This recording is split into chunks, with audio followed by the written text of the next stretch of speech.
Stick around. Face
Right.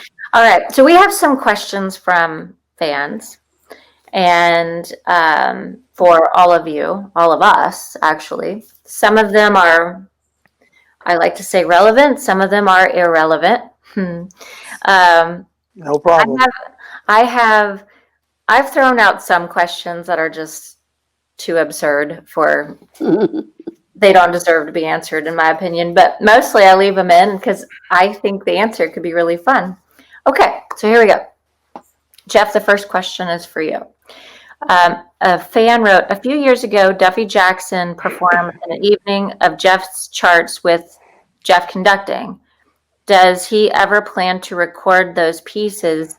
They captured the Basie sound as well as anything Sammy Nestico wrote. Nice. Yeah. Great question. Thank you, whoever sent it in. Thank you for remembering that concert because it was nice. That was at the Nashville Jazz Workshop, which we have not mentioned on this particular episode. And obviously, all of us are connected with the Nashville Jazz Workshop, and it is a one-of-a-kind organization in Nashville, Tennessee. And an organization that we're supporting through the rest of the year. Absolutely.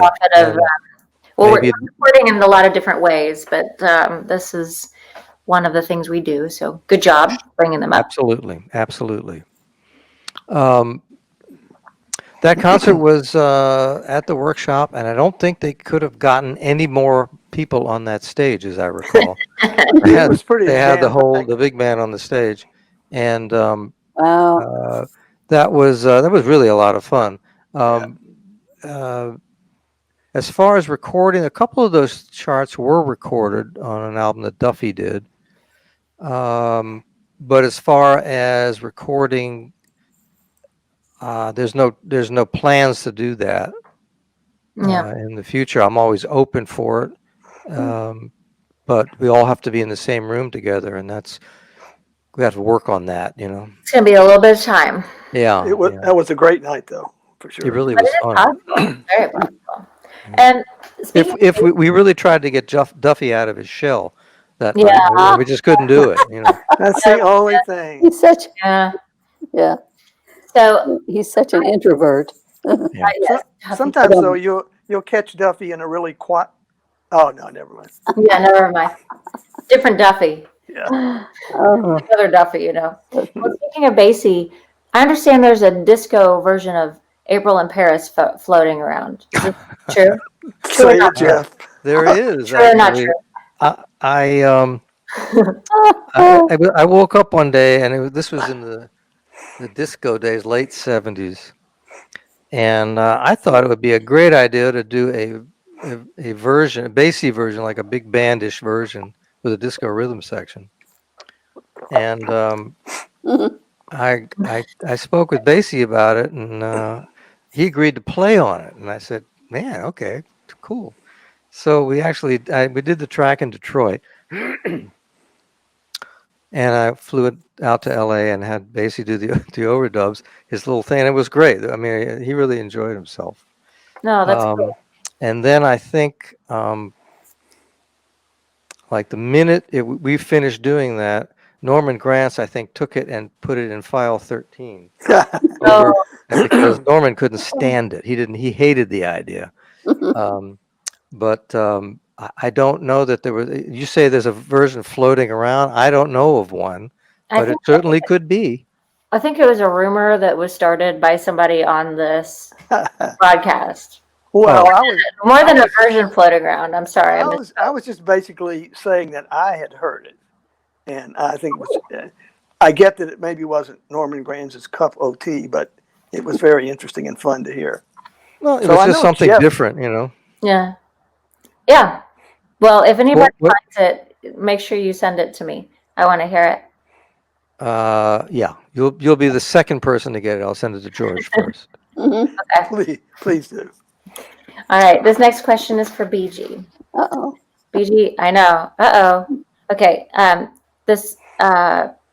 don't remember if this was a gentleman or a woman. I always omit the names, so I apologize, but it doesn't matter.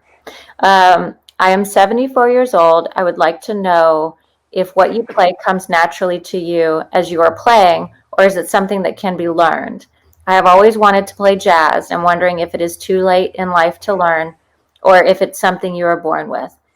Is that based on key theory or just your God-given talent?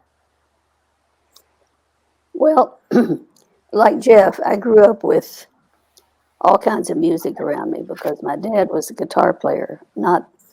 He was a mechanic by trade, but he played guitar. And he loved country music. My mother was from Chattanooga, big city at that time. And she had gone to big band dances. And she loved Woody Herman and Glenn Miller and all those people in the 40s. And my grandmother dragged me to church every Sunday morning for the first 14 years of my life. And so I had music coming in and out in my ears all the time. Yeah. And I liked all of it. Music was just there in my life. My mother had a little Crossley radio in the window at in the kitchen, Oh, yeah. and we had all these little shows that went on. When I was real little, my grandfather was my babysitter because everybody in the family worked and he was crippled. And so he would read me stories and we'd listen to the radio. And we listened to Camel Caravan and things like Buddy somebody and these little 15-minute radio shows in the 40s, singers, And I just grew up with the idea that music was in everybody's head. When I went to school, I found out that was not true. My college roommate one time said to me, she was a French horn major and a classical musician, and I was talking about playing some kind of improvised stuff, and she said, I listen to you and I think one thing, and I said, what? And she said, you think all of us could be able to do that, don't you? And I said, yeah. That's nice. Said, well, we can't, so Yeah. So stop it. you're born with it or whatever. But so by the time I was in high school, I was starting to listen to Chet Baker and people like that. And Chet Baker made the cover of 17 magazine one year. Now, if that's not That is. if that's not a big deal, I don't know what is. And he was, this was like for young women. But when I got to college, Dave Brubeck was big, Jerry Mulligan was big, Bud Powell was big, and I just fell totally in love with that music. And I never wanted to do anything else except play the piano. And So as someone who is 74, is it too late for them to learn? I don't think so. But, you might, what I always did was, and we all did this in college, if we wanted to learn a new tune, we would put our pennies in and somebody would buy an LP. Yeah. So we'd own a joint LP in the dorm or in somebody, and we'd sit around. We had one couple that he was a veteran from Korea, and he and his wife had a little apartment because they had quarters for guys that had come back from Korea on the college campus. And she would make a big bowl of chili for 5 or 6 of us, and we'd put the new record on, sit on the floor, Yeah. and we would play it until all of us knew it. Yeah. And then the next day we'd go to a practice room and play that song, and we thought we were just, that was it. So Yeah. you have to listen and listen and listen and listen. The best thing to do if you're going to be a piano player is memorize the stuff in your head. Take a weekend, pick out the tune you want to learn. Dizzy Gillespie or Ella Fitzgerald or whatever it is. Keep it going, sing along with it, go to your instrument and try to find out what they're doing. And by Monday morning, you know that too. And you have to do it through your ears. You can't really learn it that much. I mean, you can read music and all that, but the styles and everything. You have to learn that from other musicians. I kind of think if you love something, you should just have fun exploring and trying. And I don't care how old you are, you adapt to Mhm. your life and where you are and what you can and can't do. But the most important thing is just to enjoy the process. Well, sure. I mean, part of the answer to the question is, can you start at your age or any age and be sure you're going to sound like Beegie? No. Right. I mean, Yeah, Beegie You is don't need to. It's already exactly. Yeah. I mean, Right. And just you what sound you're like saying, yourself. Monica. Yeah. Yeah. It's funny. Then I was going to dodge the next question because it was for me, but I'm going to practice what I preach here. But what I think that as long as you're enjoying it, I know the few albums that I have made on my own, the process was so much fun, but you get to the end of the process and you immediately say, what next? You want to start again. It's the journey you go through. It's not the end point. It's not the beginning point. It's everything in between that you grow and you learn, and some things work out the way you want and some things change and all of that. But that ends up being why you want to do something more or again, is because of the process that you went through getting Right. there. So yes, you're 74, play, have Play fun. on. Yeah. Just listen, have big ears and listen, enjoy yourself. And I'll add one more thing to that. On top of learning things by ear, listening to Dave Brubeck and Jerry Mulligan and all those people, I had a serious classical piano education. I had teachers from Western Kentucky, had teachers from Europe.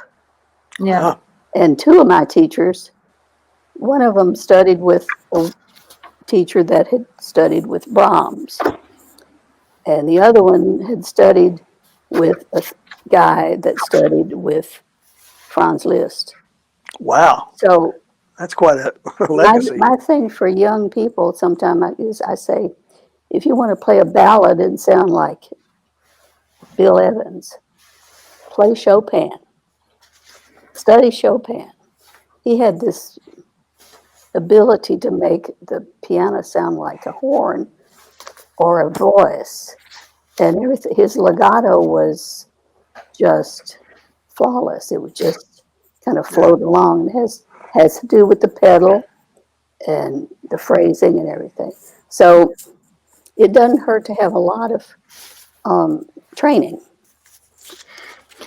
But This gentleman's 74. He's not going to have a lot of training. He No. just wants to know if he but can the play. other thing is he could get a couple of other musicians to play with him, and they could all teach each other things. Have some fun. Yeah, Little home jam session. if he wants to play piano, find a drummer and a bass player or a horn player or something, and get in your living room and just play for fun. Yeah. And maybe you have to manage expectations in a situation like that. Sure. Exactly. I'm a I'll- cheerleader. Can I add one? People ask me all the time, not all the time, but when I was, I played a lot of solo piano through the years here in Nashville, and people would always come up and say, "Gosh, I wish I could do what you do. That must make you feel so good."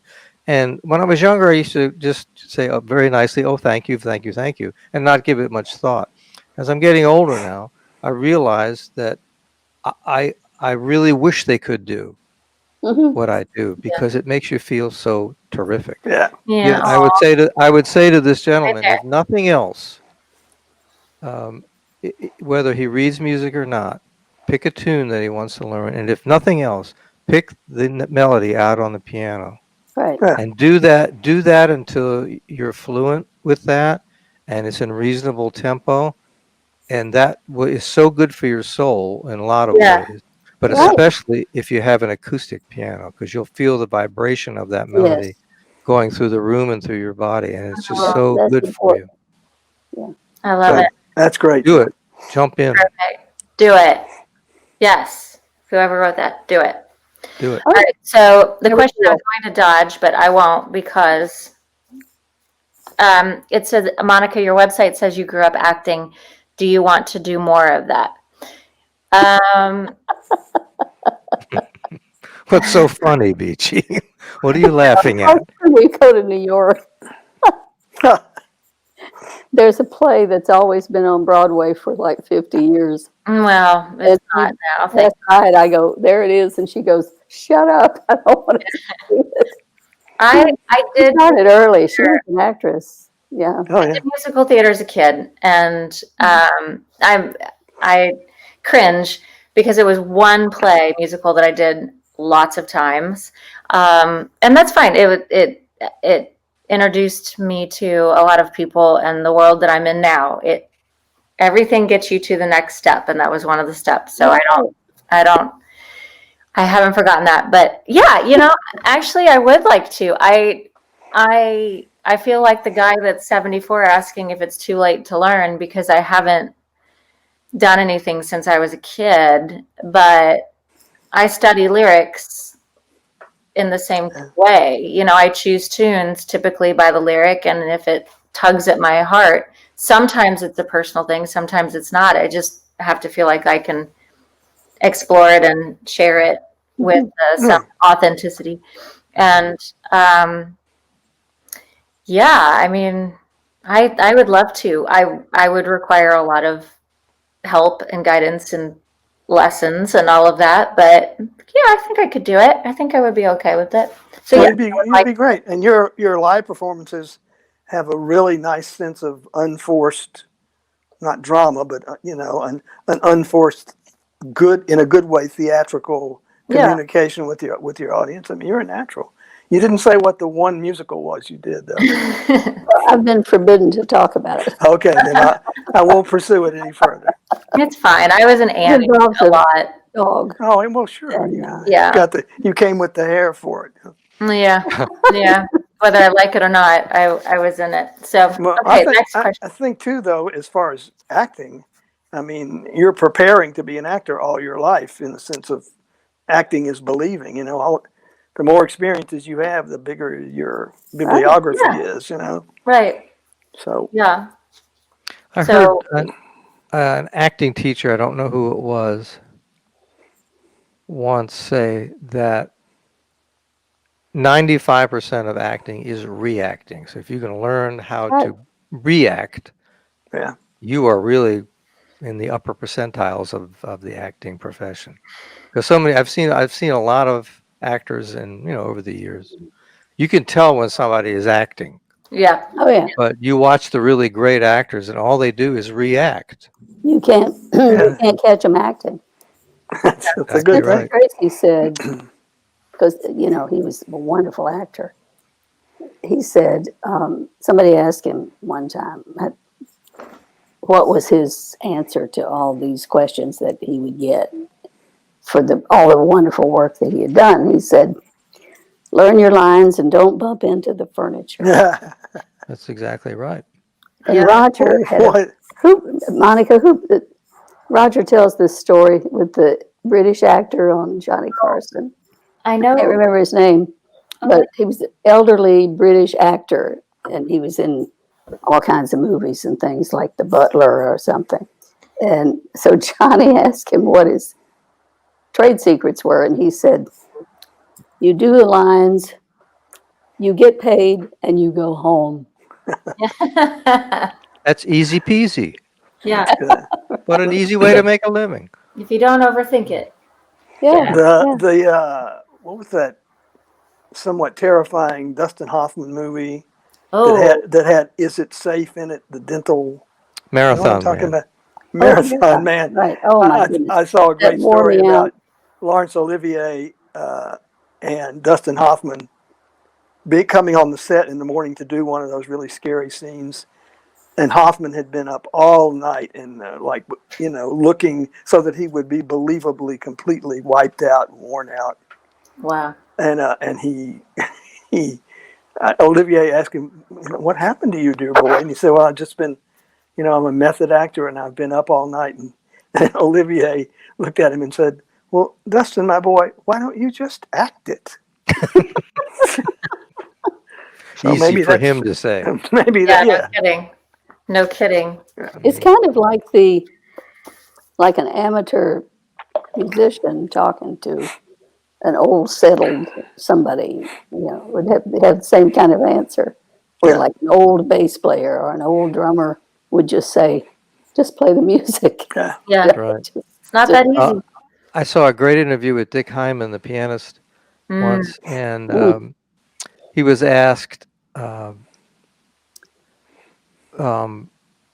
Dick, you've played with everybody, and he has played with Yeah. everybody. Yeah. And he said, when you play with somebody, some of the greats, he said, aren't you nervous? Don't you get nervous? And he said, I never get nervous when I play because I have practiced. He says, I know what to do.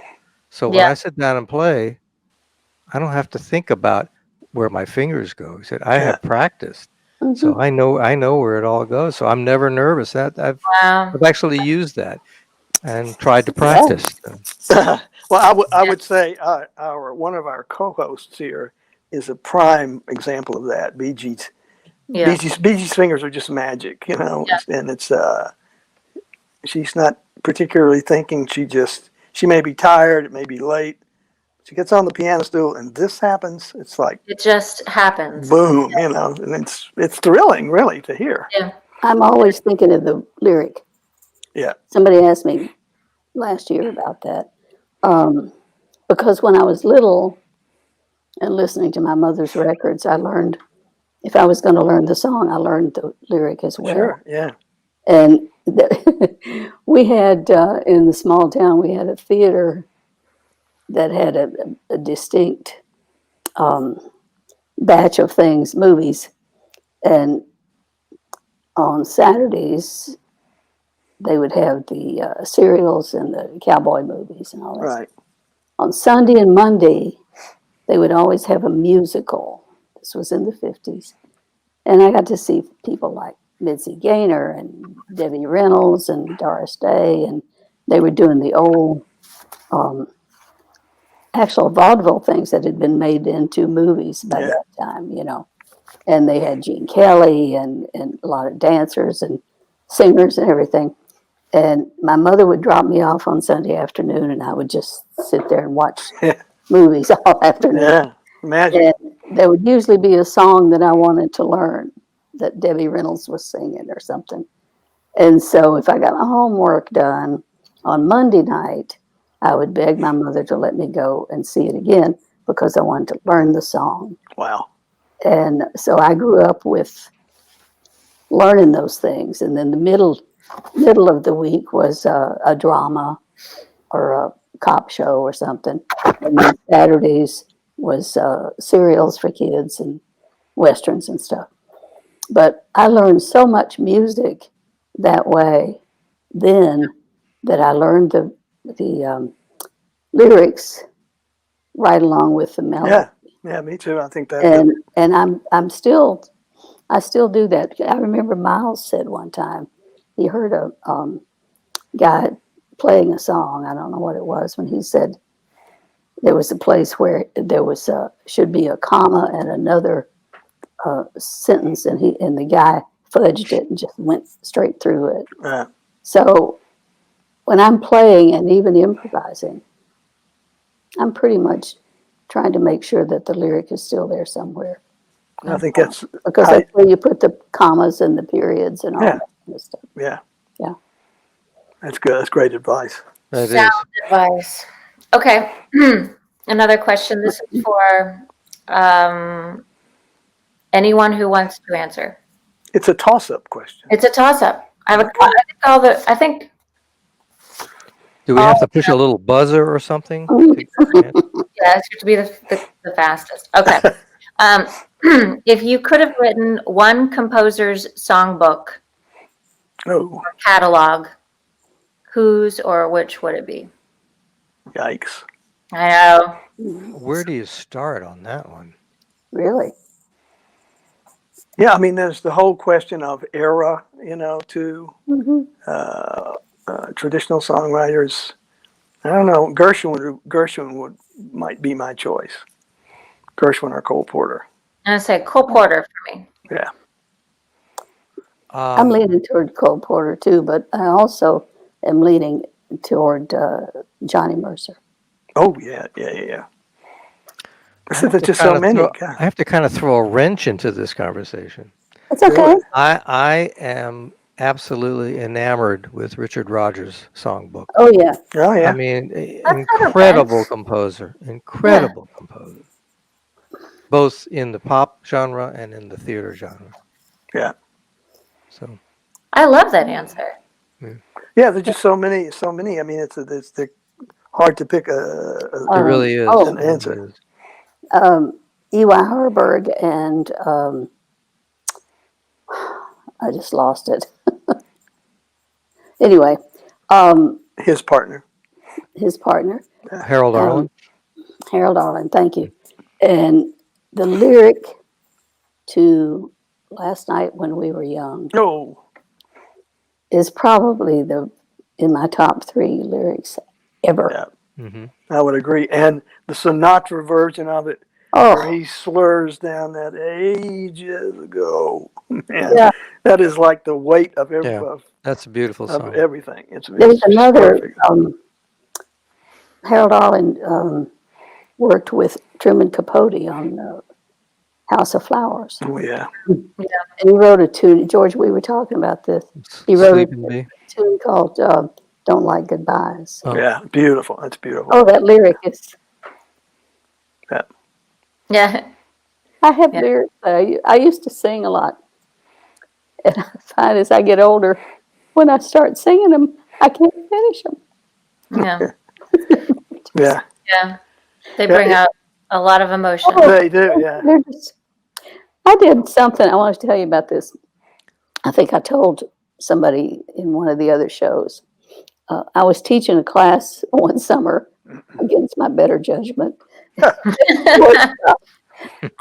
on songwriting and lyric writing. Now you're talking about this with Roy Blunt Jr. That's right. Anyway, I had about 6 students, and I don't, I mean, I do write lyrics a lot, but I didn't know how to approach it. So I just thought, we'll just listen to a lot of stuff and we'll examine lyrics and all that. And so I thought of something because I'd been reading about Johnny Mercer and how he, had the Southern thing going, and it was so beautiful. And one of my friends was an English major, and when I said I thought that the American composers like Johnny Mercer and Harold Arlen were so good that they could be considered poets. Yeah. And she was really into her English major, and she said, "Oh, I don't think that happened. That's not going to happen." Mm. So she's not a musician. Anyway, Clearly. so I had this class, and I thought, how am I going to show them anything about a lyric or how it plays with a melody and all that? I woke up one night in the middle of 2:00 or something, and I thought, I got it. So I got Percy Bysshe Shelley's Ode to a Skylark. Oh, yeah. Got the words and everything down. And I got Johnny Mercer's, Skylark, yeah. and I typed them up on a page together. And I had passed them out, and I asked them to tell me which one was the song and which one was the poem. Cool. They couldn't do it. That's great. Yeah, I mean, the Skylark lyrics are just nothing but poetic, gorgeous. Yeah. There actually is a book of only Cole Porter's lyrics. Wow. Oh, I remember seeing that years ago in the bookstore, and I didn't buy it. It was about this thick of just all of his lyrics. Just lyrics, yeah. it's amazing. He never wrote 2 8-bar phrases the same. And every song that he wrote that's famous, Mhm. the first 8 bars would go a certain place. Little Second 8 something, bars yeah. the last thing would be something else. Yeah. And with And the then exception I- of you, everybody plays them wrong. I know. If you do da, da, da, da, da, da, da, da, So in Love, Oh, I love that Oh. tune, the first one goes up a little bit. The second 8 bars goes one more note up. And after the bridge, and then he goes to the last one, it goes. yeah. Right, it keeps, yeah. He always writes with a punchline. There's a punchline on the last 8 bars. Yeah. And the That's best that's a example of that- particular tune that takes a lot of patience too, because it's, Oh yeah. if you read the lyrics of "Begin the Beguine," Oh yeah. Short. that's almost like a songwriter's. I don't know. Like, this is how to write a song. like a little simple, little lesson, yeah. Yeah, I think it's a piece of classical music.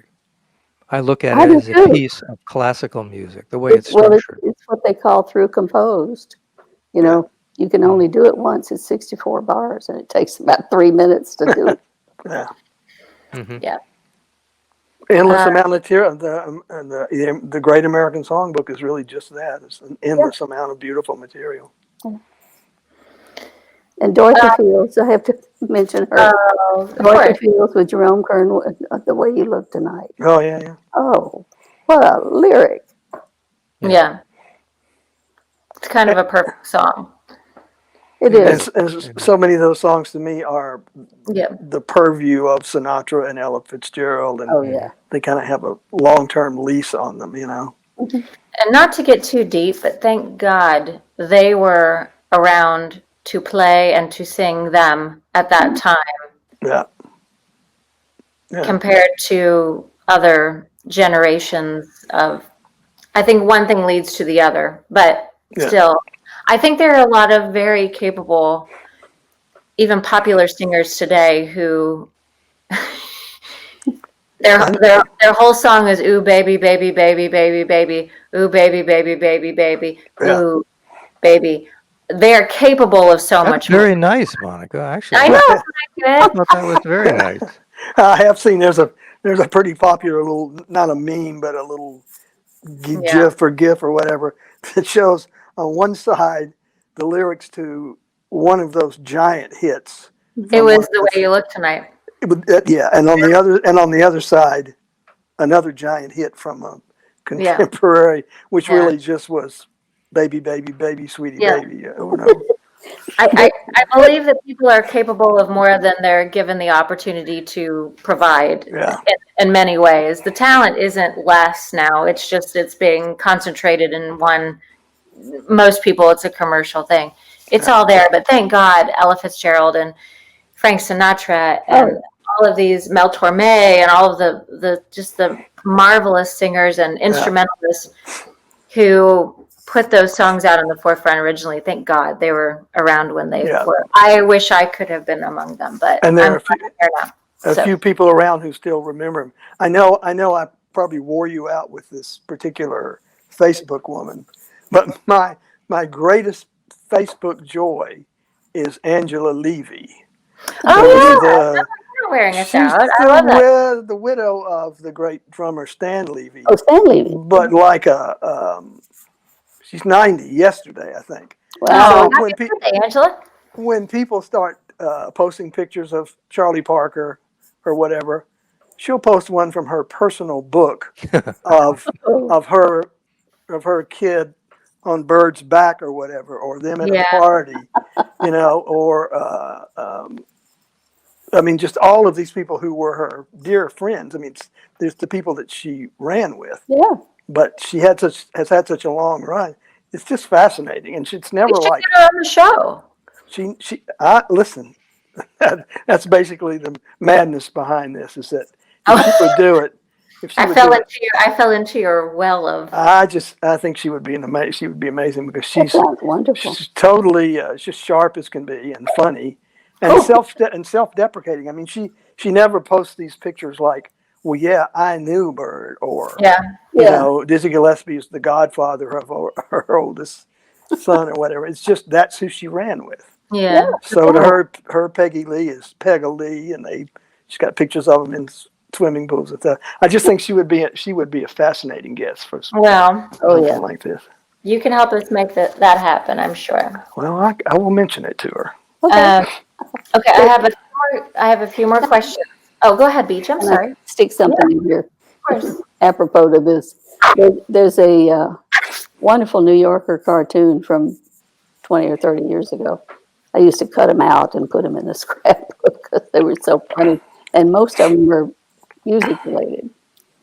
And so it showed, this was when the kids had the big things that they set on their shoulder to play music. Oh yeah, like a big boom box. Yeah. And so you see a kid with the boombox coming this way, and you see a middle-aged man with a briefcase and a cashmere coat coming this way, and his hat on. And this guy is the boombox is playing, "Oh baby, baby, baby, oh baby, baby, baby, oh baby, baby," Right. in a balloon over his head. And the businessman in the cashmere coat has the balloon over his head and says, "They're writing songs, but not for me."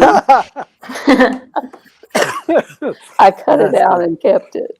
That's good. Okay. I'm Anyway, gonna pull. My earbuds are, the batteries are dead. I'm gonna pull these out. Tell me if you can still hear me.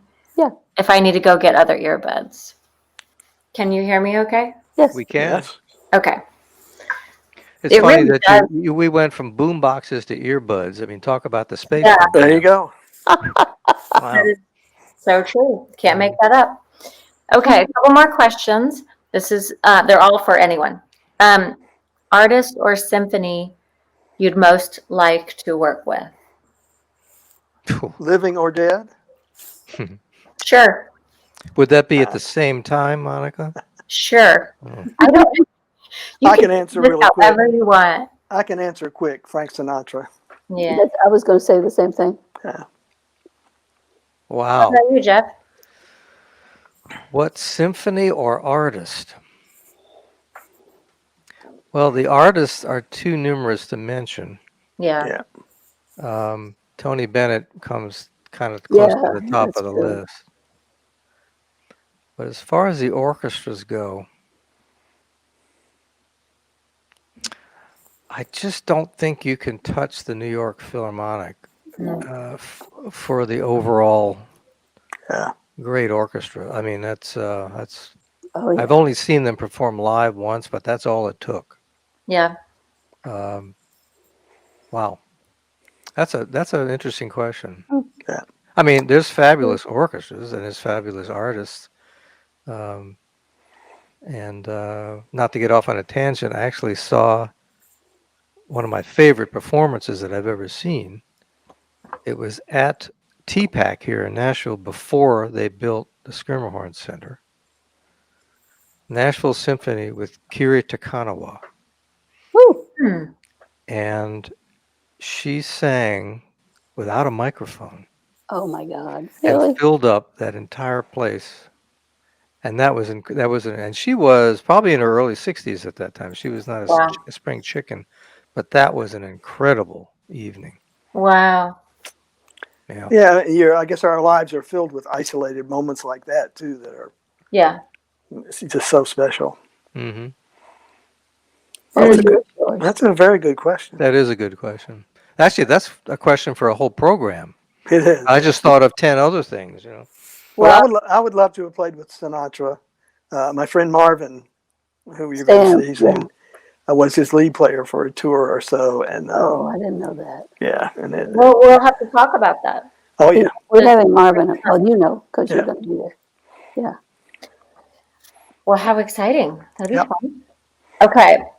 I feel like I'm, who was it, David Letterman, who when he was done with something, he would just throw it?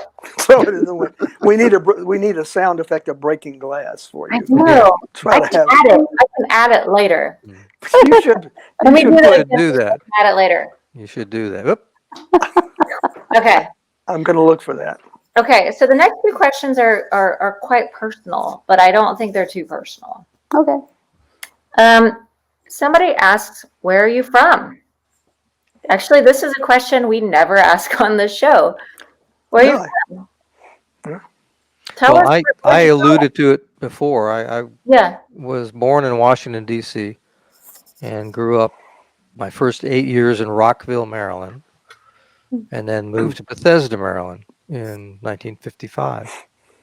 So I'm a mid-Atlantic guy all the way. Yeah. Yeah. George? Well, I'm a Southern guy all the way.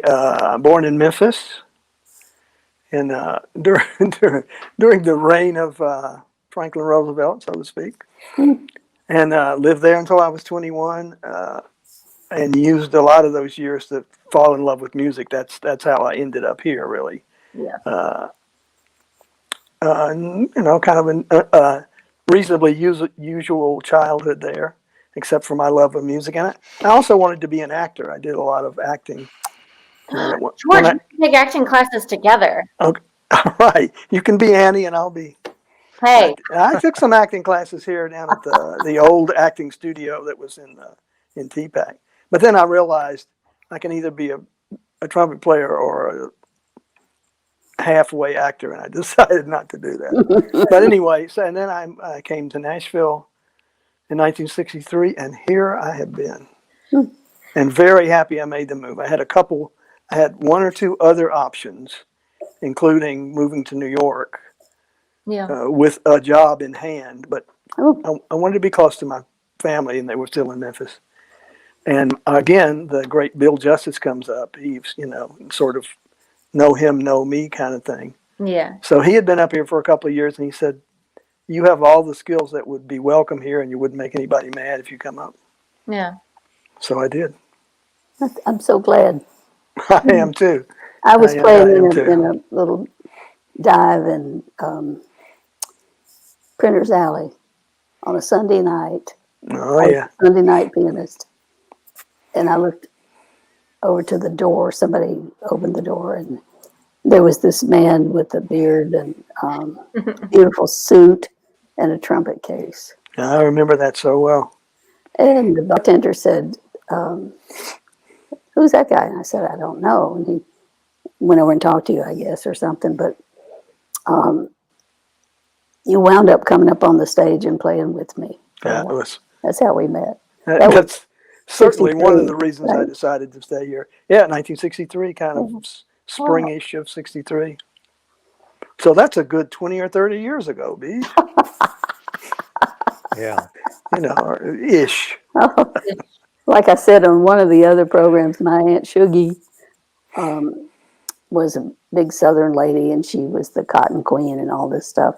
And she was really gorgeous. She had red hair and looked like Ava Gardner.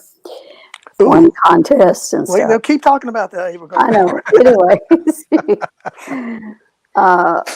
She didn't have any kids, and so I was her kid. She and my mother were sisters.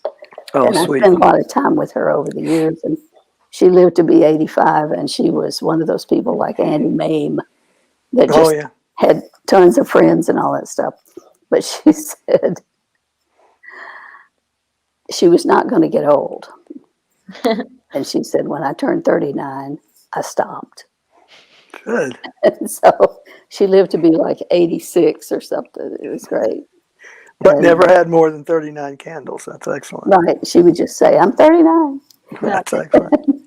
Her doctor said to me one time, he had given her a new hip, and I was waiting for her in the room, and I heard this voice coming down the hall on a gurney, and she was saying, I want a Coke and a cigarette. She was like 75, dude. And her doctor came in to me. He took his mask off, and he took his glasses off, and he said, your aunt is a very interesting woman. And I said, tell me about it. And he said, I tell you one thing. If I had met her when I was 21, I'd either be dead or in jail by now. Oh, that's good. Anyway, That's good. I don't know how that got into the conversation, but she was a Southern lady that said, I'm never going to be more than 39. And she didn't. That's good. Yeah. I think it was Good thing. Jeff kind of alluded to her earlier, but Jeff has got one of the great moms of all history. Yeah. She's just Great. she's an amazing woman, and I'm hoping Jeff and I have not gotten to see each other as much during the recent unpleasantness. So I'm hoping she's still doing well. But she's a wonderful, She's absolutely great. wonderful. She's great. She's She's 98. I know she doesn't mind Really? me saying that. Oh, She's that's still sharp as a tack. She lives in Asheville, North Carolina. And funny and like outgoing, and she's Funny, and she takes she's classes, and she has meetings, and she has lunches, and she holds court with Yes. the best of them. And yeah, she's amazing. she I- calls me with dirty jokes. She has dirty jokes. She calls me. You cannot be in her presence and not feel a little bit better when it's over. Yeah. Post pandemic, I would like to meet her. Yeah, she's great. I just want to have Monica time with her. She sounds No perfect. problem. She'd love She you. is great. Yeah, she would. All right. So last question I have. Oh, I'm from Indiana. I'm a Yankee. I grew up in Indiana and then I moved here. And I lived here in 2000. Did you go to IU? No, I went to ISU. I went to Indiana State University. Oh, okay, yeah. I was a Larry Bird girl, not a Bobby Knight. Oh, gotcha. So Yeah, if you're from around there, you have to identify yourself You by do. by basketball. yeah, you really That's do. funny. That's funny. No, college was great for me. I wasn't the kid. I mean, I'm glad I went to college and all of that, but and I did fine. I graduated with good grades. Once I figured out what I wanted to do, I had good grades. Otherwise, I'm an average student, but Right. but it brought me here. So, one connection led to another, and I got here through that. So I'm grateful. For no other reason, college, it got me to Nashville. So Right. I'm glad for that. Okay, so last question. This is really, I think Jeff could really hit home on this one, or brag on his wife a little bit. But the question was, do any of you have animals? Well, everybody knows that Beegie and I have animals. Grover, Quigley, now little Alvy, and Lena, they're all producers. So Yeah. so we know that. And George, you love animals, but don't have any animals, right? I adore animals, and I'm a sort of godfather to the animals of my children right now. Yeah. But That's a lot. That's a big ask. that may change though. My 6-year-old granddaughter is all about me getting a puppy pretty soon, so that's likely to happen. Well, Oh, we will Right. walk offline. Oh, I love it. I Wait love to it. hear more. Good. Ooh, that makes me so happy. Yeah, me too. Yeah. So animals, huh? Monica, you need to tell them what Alvy's What? really, Go ahead, you Beach. need to tell them what Alvy's real name is. Well, Alvy is Alvin Stoller. I love This big. Stoller, and I wish in my life I have been able to sing a song with Alvin Stoller playing drums. I have the biggest crush ever on him. That's But- great. Since I can't do that, I named my little tiny almost 3-month-old kitten now, Alvin Stoller, and he's an animal. He is like all over the place. He's crazy. He would play the drums if he gonna play an instrument. So it's perfect. That's good. All right, Good name. Jeff. This question is just so good for you. I've always loved animals. I mentioned I grew up in Rockville, Maryland, when I Yeah. was a kid, and Rockville at that time was kind of like Franklin, Tennessee. It was the county seat of Montgomery County, and the courthouse and the square and the whole thing. But later in I guess it was late 50s, early 60s, is when the Beltway went in around Washington, D.C., and it changed everything, inside that Beltway. Rockville in particular, the building came in, and people were, building housing developments, and these gorgeous 1,000-acre farms were being bought up and all that. But my dad was in the retail business. He had a shoe store, and all of his and Dad was the only store outside of either Silver Spring or Washington itself that sold corrective shoes Mm. for kids. So he had kind of the monopoly on all these rural people whose kids, a lot of them needed corrective shoes, and they would come to our store. So they were all farmers, and they all owned all that property that the Beltway's on now. Wow. But we used to spend the weekends at their farms, Wow. playing with the goats and the cows and the horses and all that. So the shift to Tennessee was not a big stretch for me. But you mentioned my wife, Margaret Rose, who's a fabulous person and our animal person and vocal coach and singer and all around good sport. And but she's an equine professional and reintroduced me to the horse world. I grew up with horses. My dad was a rider, and we used to be around horses and just trail ride and just that kind of thing. Yeah. But when I met Margaret Rose 23 years ago now, Oh my gosh. she was managing a small farm, and she got me into grooming and feeding and horses in the round pen and the whole thing. So she really reintroduced me to that great world. But we have dogs and cats and some horses that are left of the brood that we used to have. So, Wow. but I love them all. They all make me sneeze, but I don't care. Yeah. Yeah, I mean, you've made your peace with that. I find that so admirable. You're allergic to them, but you love them too much to forego them. Yep, that's true. Well, we think about it. We've talked about it. I mean, a lot about. Well, I'm so grateful to have been able to quarantine right away with Beegie, so we could be together and through this process and just have one another, because we wouldn't have anybody else otherwise. So that's nice. But we do have our animals, and I split my time between my house and her house, but we both have cats that entertain us around the clock.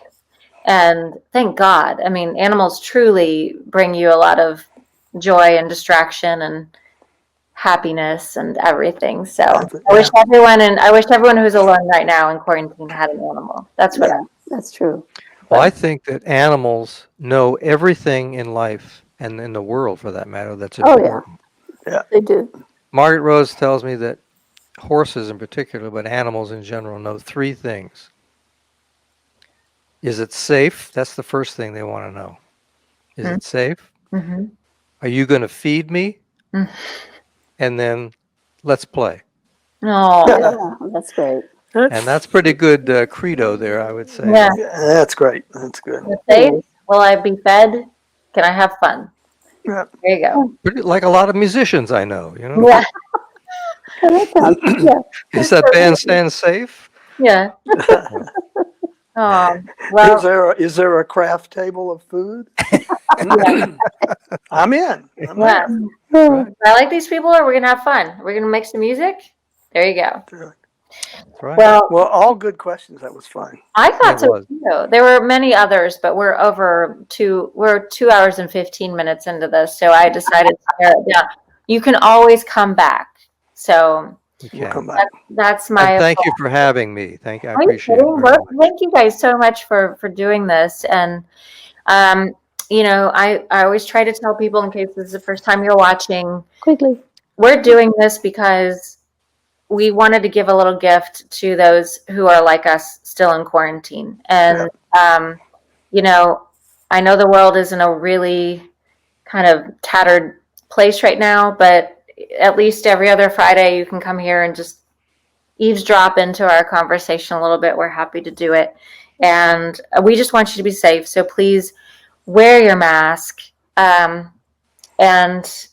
be careful. Stay home when you can. And just take care of one another. We are supporting live venues. We talked about this a little bit earlier.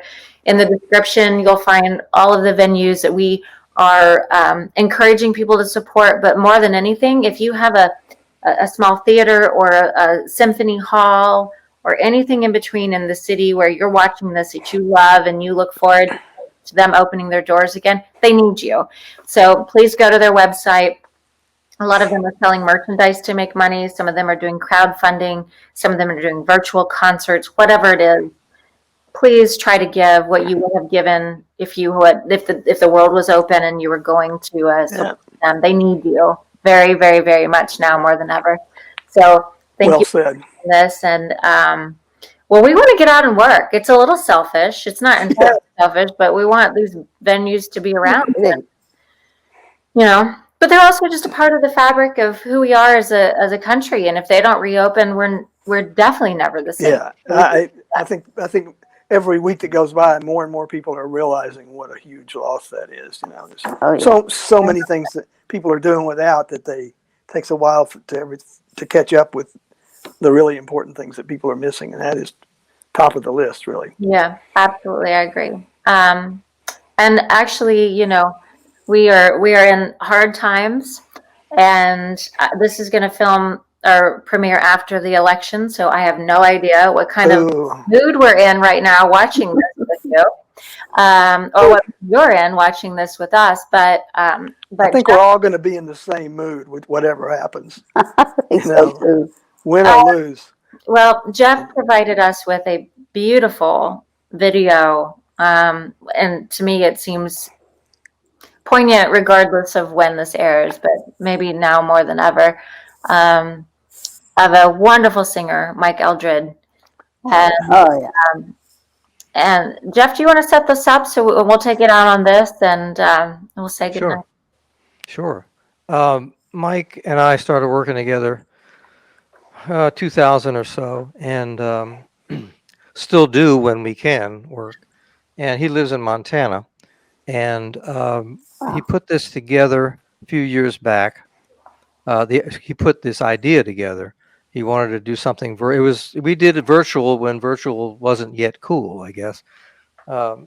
And he wanted to do a version of America the Beautiful, which is my favorite anthem personally. And with a twist, something a little different. So we put it together, and I recorded the piano and the strings here. And Mike did the vocals out in Montana, and the flautist is Erica von Kleist, who's an incredible musician, who lives there as well. And so here it is. We put it together, and it's for all of you to enjoy. Thank you so much. Thanks, everybody. Thank you. Yeah. Thank you, folks. Love you, Dave. Love you too.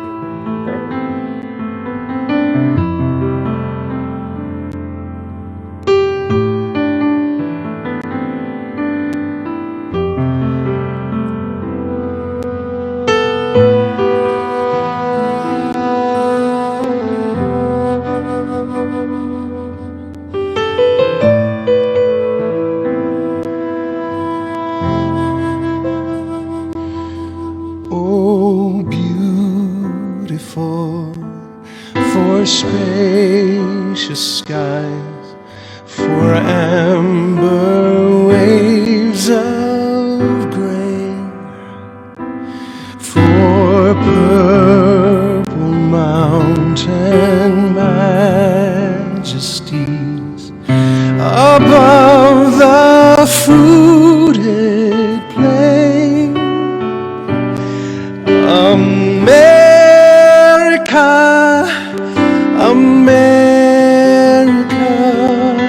God shed His grace on thee and crown thy good with brotherhood from sea to shining sea.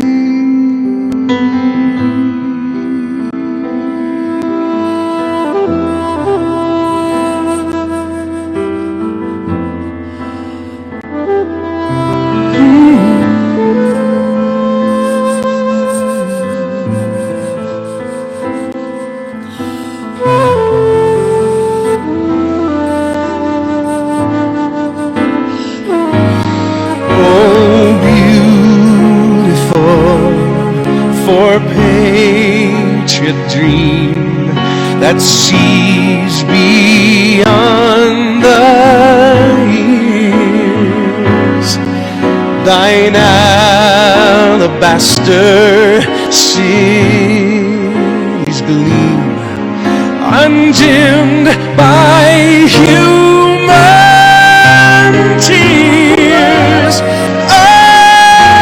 America, America, God shed his grace on thee, and crown thy good with brotherhood, from sea to shining sea, and crown thy good with brotherhood,